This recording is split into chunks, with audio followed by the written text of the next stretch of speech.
Hello, bachcho. Let's read the question. The question is assertion. Fragments produced in the fission of uranium-235 are active. And the reason the fragments have abnormally high proton to neutron ratio. तो ये एक assertion और reason given है. Assertion में ये कह रहा है जो यूरेनियम U-235 है वो उसके जो फ्रैगमेंट्स है न्यूक्लियर फिजन होने के बाद जो बाई प्रोडक्ट्स है वो रेडियो एक्टिव है कि नहीं एक्टिव का मतलब यहाँ पे ये तो फ्रैग और उसके पास अगर मतलब high proton to neutron ratio है कि नहीं मीनिंग ये कि अनस्टेबल है या नहीं तो पहले हम देखते हैं कि क्या होता है तो हम जानते हैं कि nuclear fission is the process of splitting into fragments एक अनस्टेबल रेडियो एक्टिव न्यूक्लियाई जो है वो इन दो डाउटर न्यूक्लियाई में कन्वर्ट होके मोर स्टेबल हो जाता है ठीक है इसी प्रोसेस को हम न्यूक्लियर फिजन कहते हैं तो यूरेनियम U-235 का न्यूक्लियर फिजन होता है तो जो यूरेनियम का ये वाला आइसोटोप है 235 और इसका एटॉमिक नंबर होगा 92 तो ये जो है इसके पास it has large probability of absorbing slow neutrons जिसको हम थर्मल न्यूट्रॉन्स कहते हैं दे आर मतलब उसकी काइनेटिक एनर्जी बहुत कम होती है few electron volt very few less than one तो ये क्या होता है कि यूरेनियम 235 एक न्यूट्रॉन एब्जॉर्ब करके क्या फॉर्म करता है यूरेनियम यू 236 ठीक है और ये इसका फिर से न्यूक्लियर फिजन होता है और जो बाई प्रोडक्ट्स बनते हैं there are various by products formed in the fission of uranium 236 iodine भी है और जो बहुत फेमस है बेरियम प्लस क्रिप्टन ठीक है तो बेरियम का होता है 56 एटॉमिक नंबर और और इस तो मास नंबर हो जाएगा 140 और क्रिप्टन का होता है 36 94 plus 2 neutron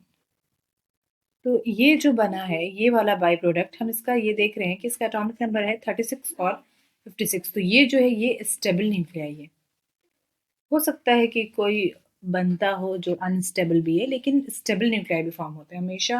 unstable unstable means या रेडियो एक्टिव नहीं होते हैं ठीक है तो ये जो है ये एक्टिव नहीं है और ये स्टेबल है ठीक है तो असर्शन तो सही नहीं है हर केस में अगर हम बेरियम और क्रिप्टन को लेके चलें और रीजन में कहते हैं high proton to neutron ratio तो हम प्रोटॉन और न्यूट्रॉन तो निकाल ही सकते हैं अगर बेरियम की हम बात करें तो बेरियम के पास नंबर ऑफ प्रोटॉन 56 होंगे ठीक है और इसके पास नंबर ऑफ न्यूट्रॉन्स कितने होंगे 140 माइनस 56 ठीक है और वैसे ही अगर हम ये करें क्रिप्टन की तो क्रिप्टन के पास नंबर ऑफ प्रोटॉन कितना है 36 number of proton 36 and number of neutron कितने होंगे number of neutron 94 minus 36 94 minus 36 ठीक है तो हम देख इन दोनों को अगर हम ये करेंगे और इसका रेशियो निकाल के देखें तो क्या आएगा नंबर ऑफ न्यूट्रॉन्स कितना आ गया 84 और अगर हम रेशियो निकालें न्यूट्रॉन टू प्रोटॉन निकालते हैं तो ये क्या आ जाएगा 84 divided by 56 which is equal to 1.5 ये इसके आसपास आएगा तो ये बहुत ज़्यादा हाई नहीं है और वैसे ही अगर हम क्रिप्टन के लिए करें 94 माइनस 36 तो ये आएगा 58 और न्यूट्रॉन टू प्रोटॉन रेशियो अगर हम देखें इस केस में तो क्या होगा 58 by 36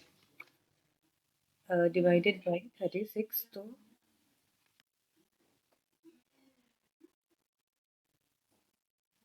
which is equal to 1.6 ठीक है